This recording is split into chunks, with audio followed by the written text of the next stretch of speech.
Hello everyone. As I frequently mentioned, when reading any news, including the news about the war in Ukraine, do your best to look past the headline. I think this is a common information problem these days where people try to get news from the headlines. That is not a good idea. The headline is the news equivalent of clickbait. It's meant to be sensational, sometimes angering, because anger is a lot easier to spark than any other feeling. So, what's the problem with this one from CNBC? Well, one piece of this is Kyiv rejects the idea of ceasefire. We'll come back to the other one later. That is a really misleading way to put things, because on the surface of it, what it makes it sound like is that somebody came up with the reasonable set of conditions and Ukraine just rejected them just outright. Here's what's actually happening. This is one of those times when I agree with President Zelensky. Ceasefire would only benefit Russia. How do we know this? Because we've seen this in the past. Anytime we had a period of time that was relatively quiet, it wasn't quite a ceasefire. The fighting still continues, but there was no major shelling. There was no missile attack or drone attack, nothing massive like that. So usually during those times, what it meant is not that Russians finally had seen the light and they are of their ways, but that they just took that time to restock, get more stuff to fire at Ukraine from their friends in North Korea and Iran. And so in this particular case, that is what ceasefire will mean. It will be of no benefit to Ukraine whatsoever, and it will allow Russia to basically just stockpile more weapons so that when ceasefire ends, and it will end, it has more ammunition to pound Ukrainian civilians with. So here's your example of how headlines do not equal news. Now let's go back to the CNBC piece about the Swedish officials. What's going on with that?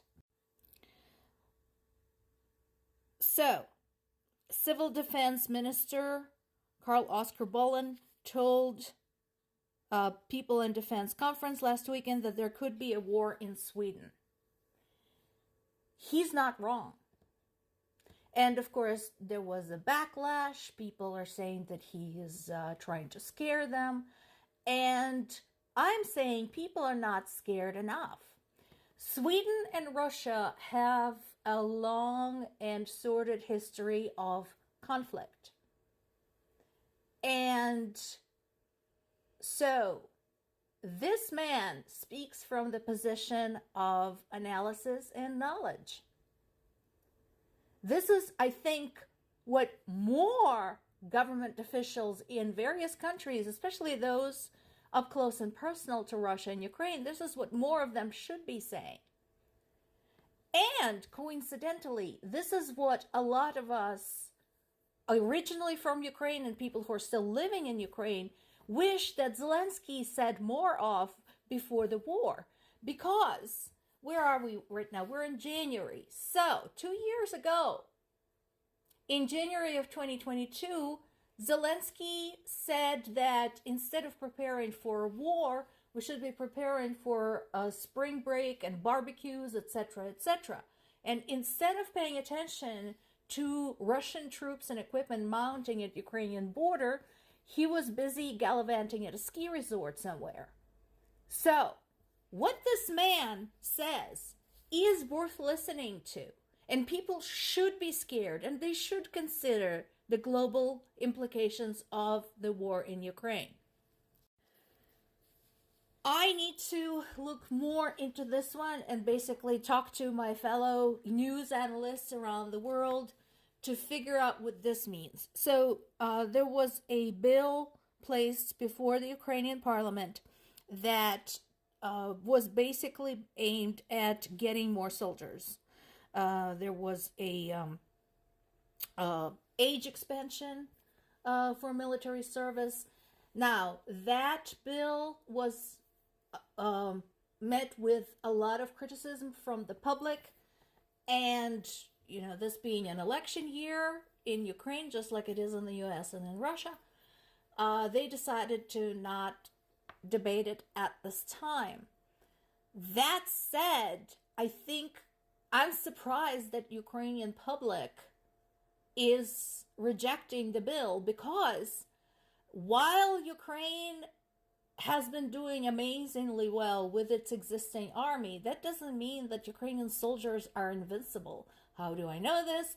Because from my own family, we have how many? We have 4 at the front lines right now, including at the places in the Donetsk-Luhansk region that are called the Hellhole, or the Gates of Hell.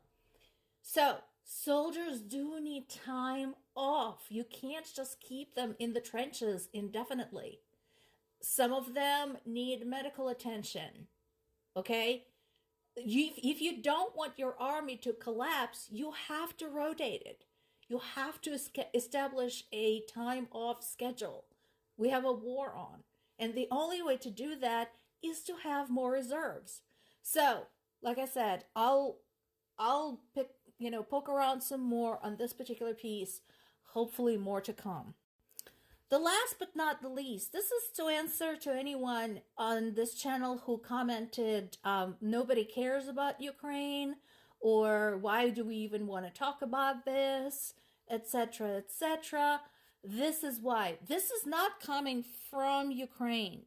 This is from the U.S. intelligence officials. So this is from your own people, America, talking about Russia's intent on interfering in the U.S. elections. And I'm sure U.S. is not the only country where they're interfering with elections, but U.S. is one of them. And if you live in the U.S., and if you know what's going on, if you know the political situation in the U.S., you should care. Somebody criticized me for advocating for human rights for white people only.